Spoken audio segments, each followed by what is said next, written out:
Hello everyone.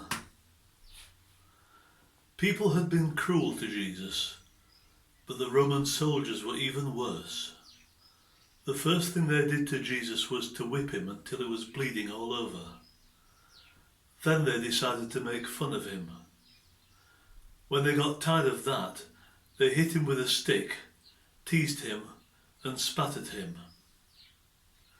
They made him carry a heavy beam of wood, the beam they would fasten him to until he died. His back was bleeding from the whipping. His head was hurting from the beating. He couldn't carry the beam of wood far before he fell. So the soldiers grabbed a stranger from the crowd and made him carry it instead. When they reached the top of the hill, the soldiers made the wood into a cross. They threw Jesus on top of it. Then they hammered nails through Jesus' hands and feet and fastened him to the cross. They wrote a sign to put at the top of the cross which said, "Jesus, King of the Jews." They meant it as a joke, but the religious leaders didn't think it was funny. They said, "You can't put that. He isn't the King of the Jews. He just said he was." But the sign was left where it was. The soldiers crucified Jesus. They lifted the cross and propped it up at the top of the hill where everyone could see it. Then they left Jesus there to die. He shut his eyes and prayed. "Forgive them, Father," he said. "They don't understand what they're doing." There were two other men being crucified next to Jesus. It was difficult for them to talk. It hurt so badly. But one said, "Listen, Jesus, if you're really the Son of God, why can't you save yourself? And while you're doing that, save me too."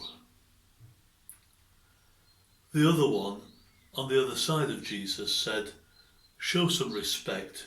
You and I are criminals. We deserve to be here. But Jesus has done nothing wrong." Then he spoke to Jesus and said, "Jesus, remember me in the kingdom of heaven." Jesus answered the man, "Today you'll be there with me," he said. The religious leaders were watching. They were laughing and saying, "If you could help the blind and the lame, why can't you help yourself?" But Jesus knew why. This is how God's people would be saved again. His Son would take the punishment for the sin of everybody. In the middle of the day, as Jesus hung on the cross, the world went quiet. The birds stopped singing. The sky went dark. It stayed like that for 3 hours. Jesus had done what his Father had asked him to do. "It is finished," he said, and he died. The earth rumbled and shook. Rocks broke in half.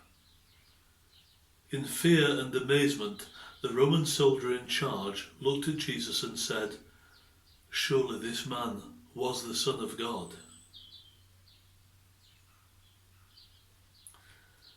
There was a place in the temple for God to visit his people.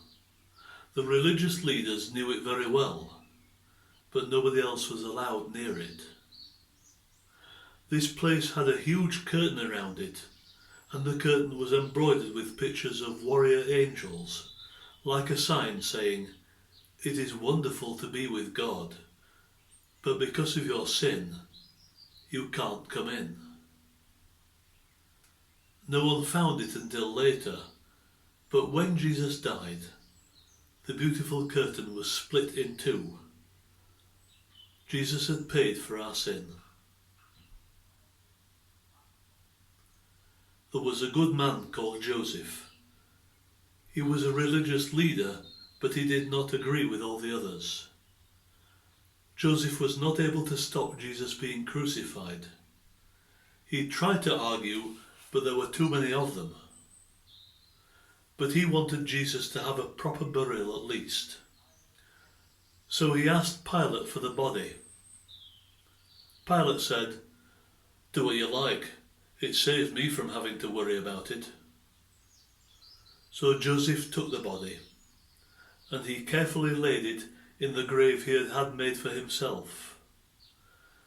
Then Joseph, with his friend Nicodemus, rolled a heavy stone in front of the opening.